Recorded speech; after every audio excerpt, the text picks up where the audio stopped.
talk on the microphone. Because without the microphone, we have no video. Because audio sucks on this. Why am I talking like this?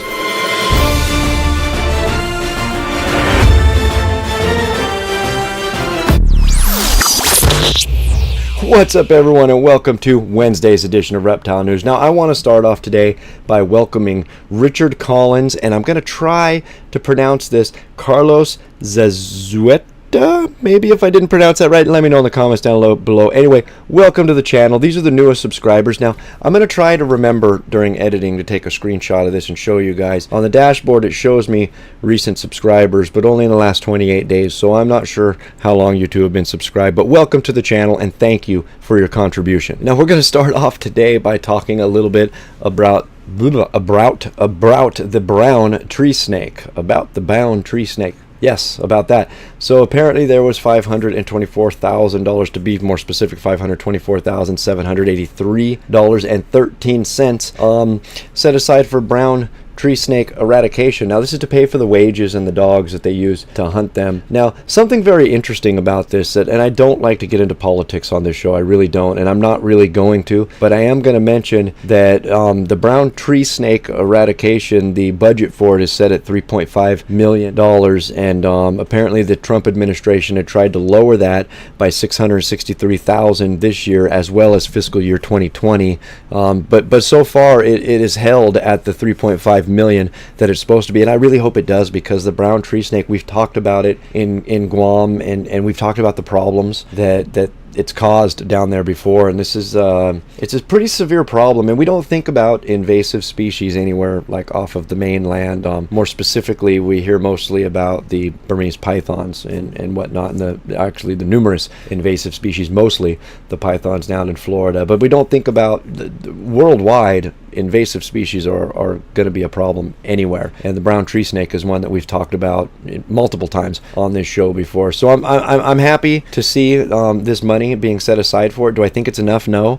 Do I know the extent of the problem? No, though I don't. I've never been there. I don't know much about it other than what I've read and talked about over the years on this show. And now we're going to move on to Texas, or maybe Louisiana, where a 5-foot-long rattlesnake hitched a ride on the truck from Texas to Louisiana, and there's really not much of a story here. I just thought it was really funny, and I wanted to talk about it. So let's back up and talk about the invasive species we were just a few minutes ago. So the interstate transport of Burmese pythons is illegal in America, or was that overturned yet? I don't really know. I gotta find out about that. So let's just pretend it is. So if you're driving from one state to another and a snake hitches a ride on your ride, are you breaking the law or are you not? That is a very interesting one.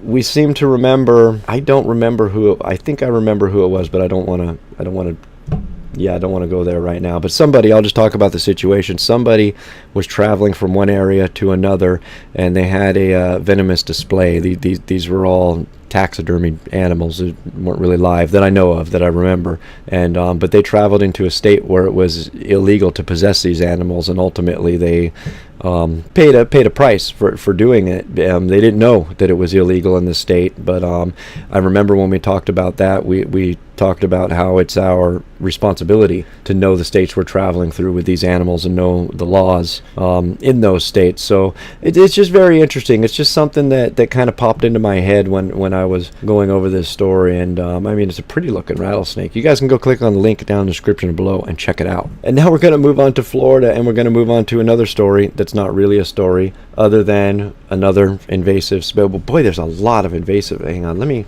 skip to this next story. Okay, the next one is not about invasive species. So apparently there is an escaped water monitor lizard in Florida. They believe it's the same one that was sighted about a month ago, and on top of that, a local man believes it was his that escaped while he was doing a stint in the hospital about a month ago. And the very interesting thing, I'm going to read this directly, this last paragraph from the article, so I'll look away from the camera here. It says, the Florida Fish and Wildlife Conservation Commission classifies water monitors as an invasive species that can pose a risk to the local ecosystem.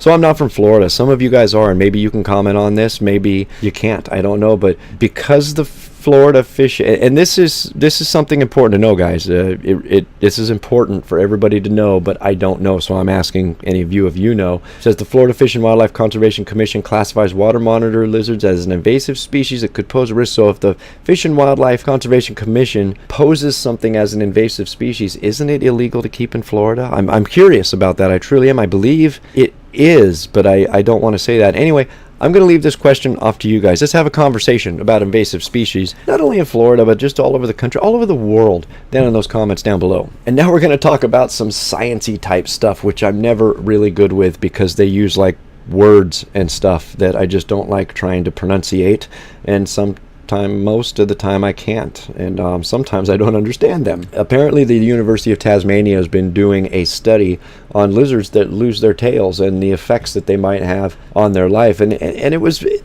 I mean, the meat of this article was very slim. It really was, guys. It was very slim. There was not a lot of data here, but they do show that more energy goes into cell regrowth and not into the general lizard during the regeneration of the tail, and therefore I guess the lizard's not doing as well when I don't know if it affects its immunity. Like I said, this article was very it really left a lot to be desired. It really did, and I wish I could learn more, and I'm going to keep my eye out for other news stories to follow this one, because I'm very interested. It makes sense that if you're putting all kinds of energy into this cell regeneration to regrow a body part, that's energy that your body might need that it's not getting.